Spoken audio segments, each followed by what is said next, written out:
ঈদ আসলে সবার আগে পছন্দের খাবারের তালিকায় থাকে বাংলা সেমাই কিংবা লাচ্ছা সেমাই। তবে সস্তা দামে কিনে যে সেমাই খাচ্ছেন তার উৎপাদন দৃশ্য দেখে অভক্তি আসবে যে কারো। কেরানীগঞ্জের কোনাখোলায় লাচ্ছা সেমাই তৈরির দৃশ্য এটি। নামবিহীন এই কারখানায় ময়লা আবর্জনাপূর্ণ স্যাঁতসেঁতে পরিবেশে দিব্যি কাজ করে যাচ্ছেন কর্মচারীরা। প্রথমে আটা মাখছেন একজন, তার থেকে একে একে বদল হচ্ছে হাত, কিন্তু কারোর হাতে নেই গ্লাভস, মুখে নেই মাস্ক, নেই স্বাস্থ্যবিধি মানার বালাই। গরম, ওরা ফ্রিলি মাত্র ঢুকছে তো এখনো ঢুকার সময় টুপিটি নেই। টুপিটা আনো দেখাও। গ্লাভস দিয়ে তো মনে করেন টানা যাবে না, বুঝছেন? গ্লাভস ছাড়া, গ্লাভস দিলে তো হাতে ধরা যাইবে না, মালটা ঘুরানো যাইব না, উল্টানো যাইব না, গ্লাভস পরে তো লাভ হইব না, এটা তো গ্লাভস ছাড়াই টানতে হবে। সেমাই বানানোর কাজ যখন শেষ, এবার ভাজার পালা।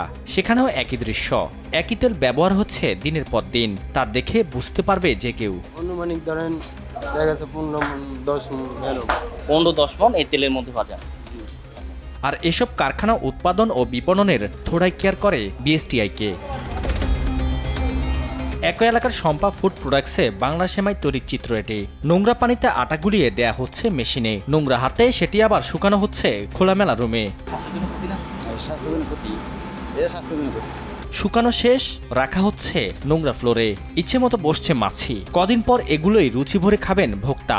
অপরিচ্ছন্ন চুলিতে পুড়িয়ে সংরক্ষণ করা হচ্ছে খোলামেলা অবস্থায়। চুরি তো চুরি, আবার সেনা চুরি। অস্বাস্থ্যকর বানাচ্ছে, আবার অকপটে স্বীকারও করছে কর্মচারীরা। স্বাস্থ্যের জন্য ক্ষতিকর, যে গরম রাখা যায়। আমাদের কোম্পানিতে আমরা রাখি, কিন্তু এখন রাখি না, মানে একটু গরম তো এই জন্য। নিজেদের ভুল স্বীকার করলেও এসব মুখরোচক সেমাই ঠিকই পৌঁছে যাচ্ছে সারা দেশের বাজারগুলোতে। দেখার নেই কেউ।